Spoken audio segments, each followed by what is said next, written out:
and welcome in or welcome back. It's a Monkey Mar.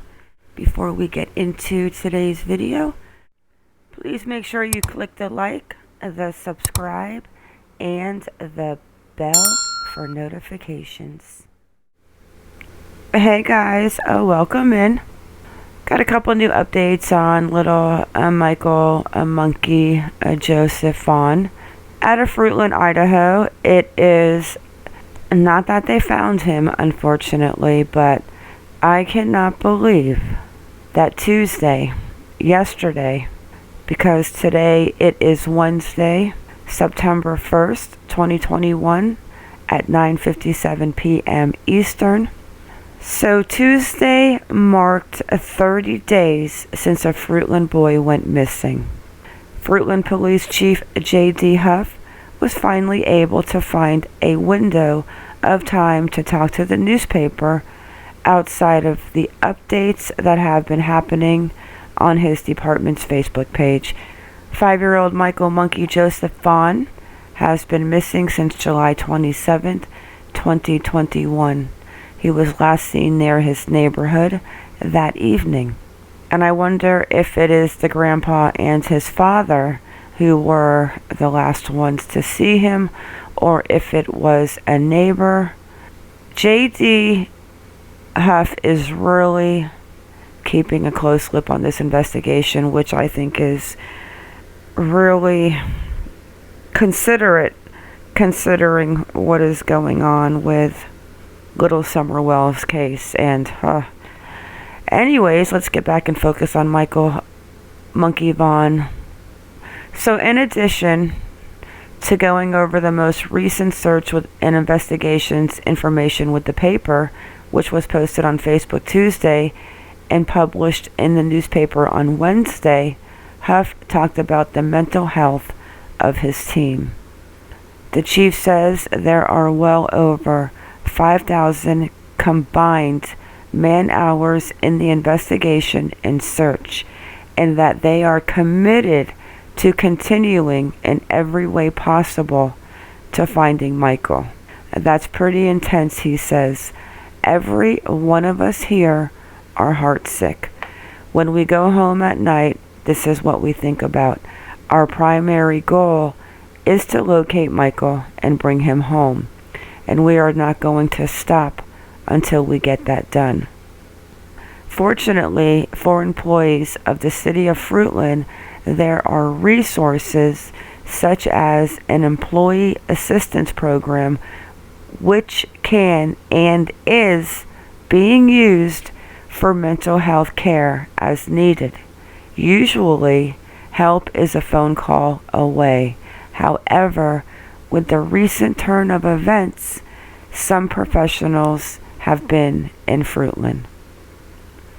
This has got to be taking a toll on a lot of people.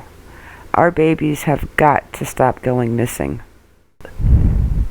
So then Chief Huff goes on to say, I can tell you that over the last week, we have had some of those trained individuals here at the police department to help us work through some of these issues that we may have with it mentally, Huff said. This is because of the amount of time which has been invested in the case. Michael is one of ours, and we view him as one of our little boys, so it does hit home, he said. It's tough from a law enforcement standpoint. We feel a lot of pressure. Citizens want a resolution, we feel, and that's a heavy burden to bear. At the same time, as he and his team have stepped up, the community in turn has stepped up to help them. This community is an amazing community. They are extremely supportive and continue to be. He said, while they are the few people who are negative or critical, that happens in most any case, and he tends to focus on the positive and those who have hope. I think he is a great guy. He sounds like he has got his head on straight and that he is not going to let people make a mockery out of little Michael Monkey Vaughan. As far as I'm concerned, Huff said, if you are hoping, you are helping. He said people need to remain hopeful and positive in this situation and need to understand that law enforcement doesn't have an immediate solution. People get frustrated, Huff said. We are frustrated as well. It is not going to stop our efforts. We are committed and continue to stay committed, positive, and hopeful. I'm not going to read the whole entire article. I will drop the link down below in the description though.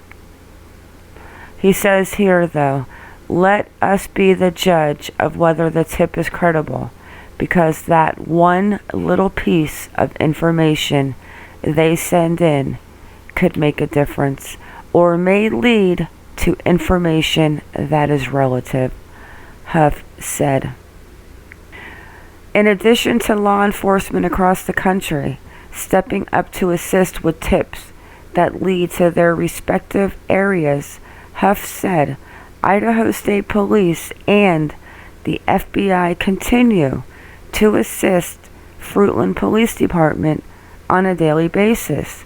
He said that they are coming later in the day so that they have a better chance of finding people at home and meeting with citizens and people who were in the area at the time of Michael's disappearance. He said some things in the search will change as we see a change and shift in seasons and the water and irrigation gets shut down. We are hoping that's not where we find Michael, but everything is still on the table at this point as we continue to tighten up those possibilities, Huff said. Wait a second, I did not like that little statement. Let me unpause for a minute and regather my thoughts, because I don't know, that just right there hit me kind of hard. I don't like that. I have jumped into another article. I've actually got about 3 that I'm going to jump back and forth in, but this one was an older one, which we know about, but it says the update, dive team finds nothing in pond. This was actually almost a month ago, but I want to touch on something. This morning, the search continued in an area below Southwest 8th Street, where heavy foliage was removed and a specialty canine unit was deployed. On Wednesday, the chief said a dive team had been scheduled to come in and search a pond in the sloughs in that area. So then it comes on to say that Lynn Hightower, public information officer for the Idaho State Police, said the pond was searched today and cleared, meaning they did not find anything, she said. And here, very important, as no scenario has been ruled out, Huff and Fruitland Police Department will continue to use all available outside resources, such as the dive team, as long as they are available, commenting that it is on a day-by-day basis at this time. Recent high temperatures and heavy rains have hampered canines, especially scent canines, Huff said. Business and residents have handed over 60 videos to law enforcement personnel, and there have been 163 tips, all of which have been assigned, and some of which have been followed up on and cleared, according to the chief. I want to go have a look at that area at the Southwest 8th Street and see if I can find what pond they are talking about. let's go for a little walk in this neighborhood. Let me set it to walk mode. Okay. So this is where little Michael Vaughan lives with his mom, his dad. It is in Grandpa's name and his little sister. So little Michael Vaughan comes out while the father is supposedly changing the baby's diaper. And I don't know, my gut tells me two things. One is, if he just wandered off and he is lost somewhere and they're checking all the ponds, the Snake River, how come his parents do not go on camera and just sit down and explain the day and the events leading up to little Michael Vaughan going missing? So there's his house, and let's just say he goes for a walk, because they are saying that they are focusing on the southwest corner of 8th Street. So Arizona Ave, Michael Vaughan lives back here. This was the lady's house that did the interview. I'm not sure if she was the one who saw Michael Vaughan outside that day. So a little 5-year-old walking down this road, if this is the road he took, he could have went through the field, as in that field. And remember, they have video footage from 60 cameras. So the area that they said they were focusing on is back here. They said they searched a pond. I was in aerial, and the only water that I saw at the end of this southwest corner of Southwest 8th Street, which is right here, is this. Now, I do not know if that is a pond. It looks like a very green pond, maybe with a lot of algae. I don't know. Let's go down here and see if we can get a view, which we can. So I am not sure what that is. Let me see one thing. I mean, these could be that could be the reservoir water to where the crops are fed into. I don't know anything about farming, so I will not speculate, but it looks like there's water here, there's some water there, and here. Let's get back down here and have a look. You really can't see through the brush. Let's go down a little bit. See if we can cross the highway.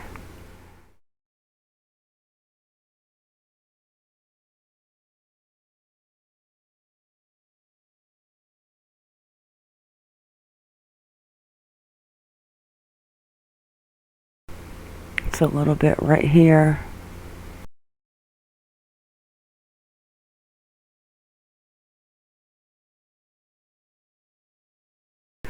And let's just take a look real quick where that Snake River is. Right here. But he would to have had to have crossed Memorial. I don't know if he would have crossed that highway.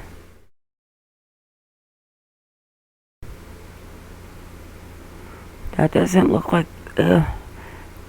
like clean water.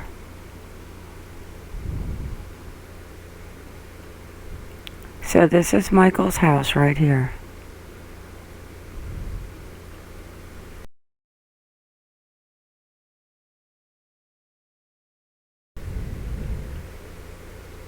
I do not see any other ponds in the area. The only thing I see by that southwest corner of 8th Street is right here. So what is Ramy? I'm gonna have to look into that. I just can't imagine him crossing this 84.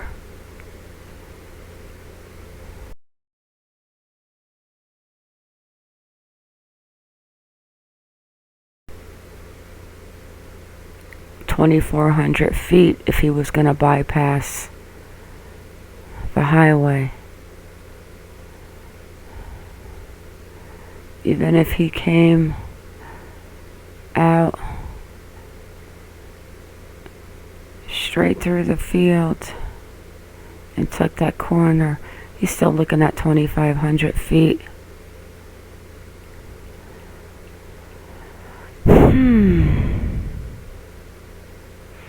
And they did say they were searching the Oregon side. I wonder if Snake River flows north or south. Let me see real quick, and then I'm going to wrap this video up. So as I started doing a little investigation on the Snake River, and I told you in an earlier video that the deepest part of the Snake River is 7,993 feet. So I decided to look what kind of animals are around the Snake River.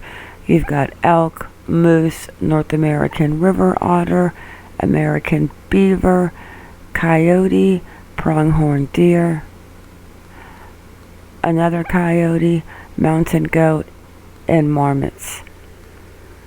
So that's what's in the Snake River. And then I also saw that the Snake River runs north. They have white water rafting at the Snake River, which is, let me see 1 second. So they meet up at 945 Broadway in Jackson. Oh, I would love to go whitewater rafting. That's one thing I haven't done. So then I went to look to see how far the rapids were. Well, the rapids in the part of Snake River to where little Monkey went missing. So Monkey went missing up in this part. The rapids where they meet are at this part. So I just still can't imagine that he made it all the way to the Snake River. I mean, he could have. I mean, it's not like it's but 3,000 feet away. Michael Vaughan's house, the Snake River. All of this is highway. So the only way he could have made it there is if he walked maybe through the fields, he walked over here, or he just cruised down 8th Street, got over here and went this way. But this is the area pond that I do believe they are searching. Alright guys, that is it with this video. And hopefully they will start giving out a little more information. Hopefully his parents will let us know what is going on with them, as far as tell us today that Michael Vaughan went happing in the events leading up to it, like I had said earlier. But it's possible he could have made it to the water, but after 40 days, but after a month, I think they probably would have found him. But that's just my opinion. Alright guys, drop them comments, drop them opinions, and with that, it is a wrap. I want to thank you all for coming in. Thank you for watching. Please like or dislike, whichever you prefer, and subscribe. Everyone have a good day or a good night wherever you are in the world, and stay vigilant. I am out.